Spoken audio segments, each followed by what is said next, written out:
Hey guys, আমাদের সবার বাড়ির দরজায় দরজায় কিন্তু শীতকাল এসে নক নক করে গেছে। তো শীতকাল মানেই হচ্ছে অনুষ্ঠান, নাচ, গান, মেলা, পিঠেপুলির সময়, মানে বলতে পারো ফুল এন্টারটেনমেন্ট। যদিও বা আমি থাকি কল্যাণীতে, কিন্তু এই শীতে প্রথম মেলার অনুভূতি নিতে আমরা চলে গেছিলাম ত্রিবেণীর এই মিলন মেলাতে। যদিও বা গত সপ্তাহে কিন্তু আমাদের কল্যাণীতে বই উৎসব শেষ হলো, কিন্তু কাজের চাপে আমরা সেখানে যেতে পারিনি। তো তোমরা আশা করি বুঝে গেছো আমি মেলায় কিসের জন্য গেছি, কিসের টানে আমি বারবার এই মেলাতে গিয়ে পৌঁছাই।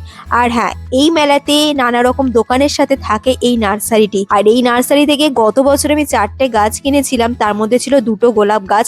সেই গোলাপ গাছ দুটো এতটাই ভালো মানের ছিল যে আমাকে সারা বছর ফুল দিয়ে যায়। হ্যাঁ, গরমকালে আকারগুলো একটু ছোট হয়, কিন্তু সারা বছর দেয়। এরপর কি, গাছ আমি কিনবো, কিন্তু টানতে তো বরকেই হবে। এরপরে গরম জিলাপি ভাজছে দেখে আমি চাইলাম, কিন্তু আমাকে সেই ঘুরে ফিরে ঠান্ডা জিলিপি দিল।